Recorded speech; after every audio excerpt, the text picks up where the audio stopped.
Hello, good morning. Sunday na naman at araw na naman ng pagsisimba ngayong araw na to. At ayan guys, bago lang akong natapos maghilamos at mamaya-maya ng kunti is aalis ako, papunta ako ng pharmacy. Bibili ako ng anti-hilo at bibili din ako ng anong tawag dito, yung mga Vicks. Kasi nga may long trip kami ngayon. Isang birthday, puntahan namin bandang Hilagang, Davao City. Ayan. At siguro mamayang gabi na ako makabalik dito at sana makakuha ko ng mga magagandang mga video doon sa lugar na yun. At puro bundok na naman makita niyo doon guys. Bulubundukin kasi yun. At sobrang lamig doon. Ewan ko mamaya ha.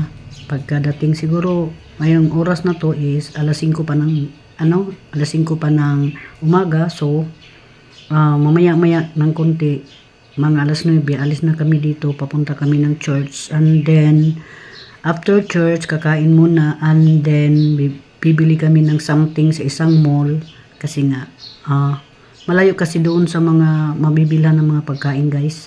So kailangan talaga namin magdala ng mga abubot doon. Abubot talaga. Hindi, ganun lang talaga guys. Na-miss niyo ba ako guys? Hindi naman ako naggumawa ng mga live stream, no? Kasi nga napagod na ako guys. Wala naman akong topic. At sana maganda yung biyahe namin at walang mga aberya. Alam niyo na sa road trip kasi meron kasing mga ganyan. At siguro makabalik kami mamayang gabi na dito sa aming bahay. Ayun.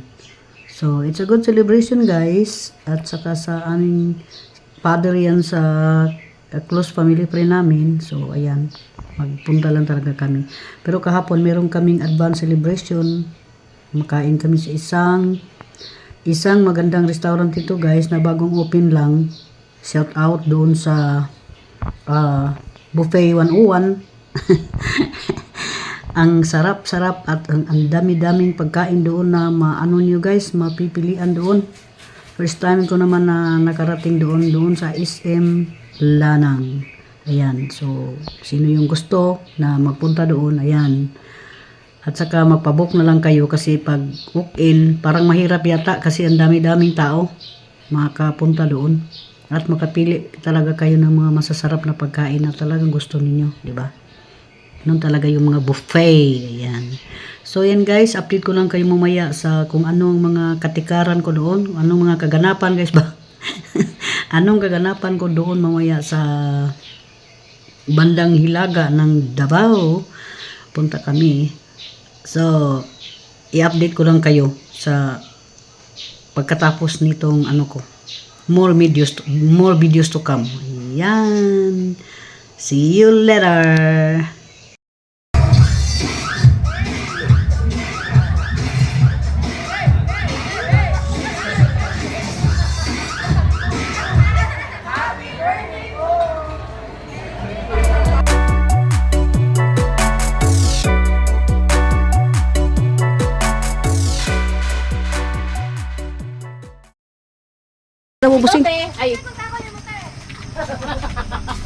Hi guys, nandito kami sa Hilagang lugar, Maragusan guys.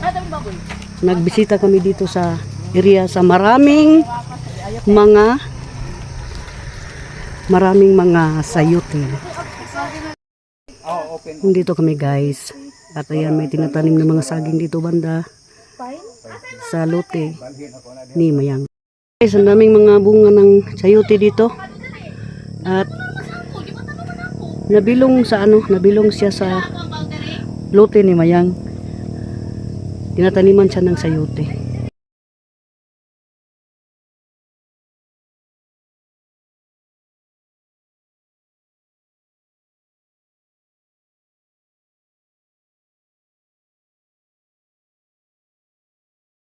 Ayan guys, yung klaseng bayabas na pink ang laman. Yan guys. Marami dito guys. Walang kumakain sa kanyang bayabas. Yan yung yung bayabas na nakuha ko guys. Yan, mamaya slice ko yan. Gandahan tayo guys kasi nga rolling ang ano dito. Baka si Mimay mahagbong. Mahulog.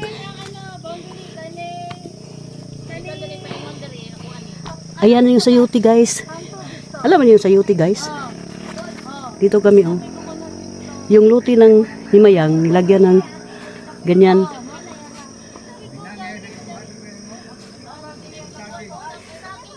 Ayan. Ayan yung mga kanyang ano. Yung mga boundary dito guys. Oh, ayan ang lugar.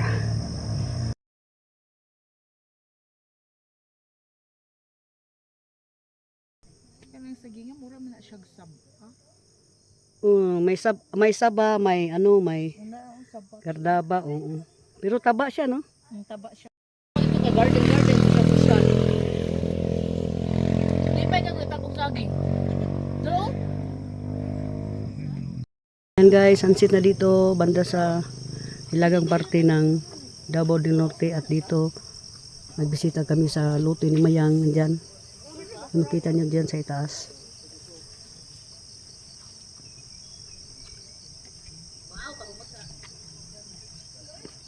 Nandito ako banda sa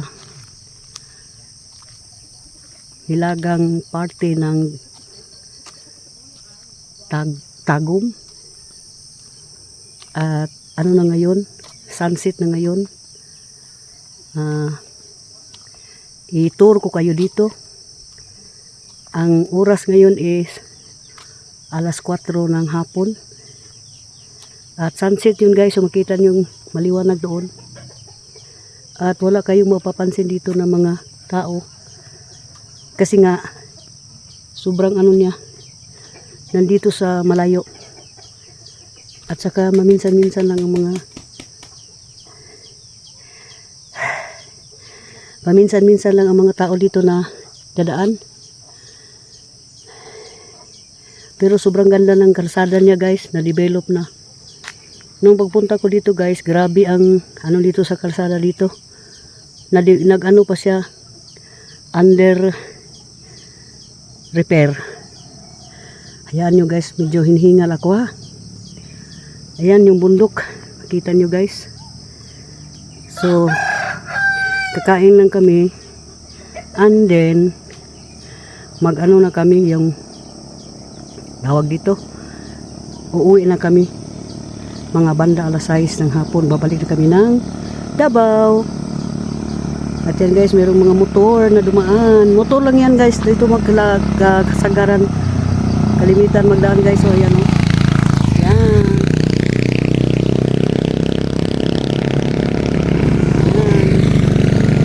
Yan. Walang four wheels. Ewan ko kung bakit wala. Ayan. So ayan ang sayuti guys. Yun ang lagi ninyong makikita dito. Walang iba. Tanim. Dito sa lugar na to, sayuti talaga ang kanilang source of income at yung mga mais. So ayan guys. Ito weekly ang pagha-harvest nila. Yan oh, at ibang klase itong sayuti nila guys dahil nga matamis siya. Yan oh. Rito guys ay may maisan din. Yan, makita ninyo yung kanilang maisan. Ayan, malapit na itong harvest. Kasi nga hapon na ngayon. So, tinatry ko talaga na makakuha tayo ng magandang video dito. At kung magtanong kayo sa climate nila, sobrang malamig dito guys. At dahil nga birthday sa papa ng family friend namin, pumunta na kami dito. At dito na kami mag-dinner. Yan guys. Ang kanilang maisan.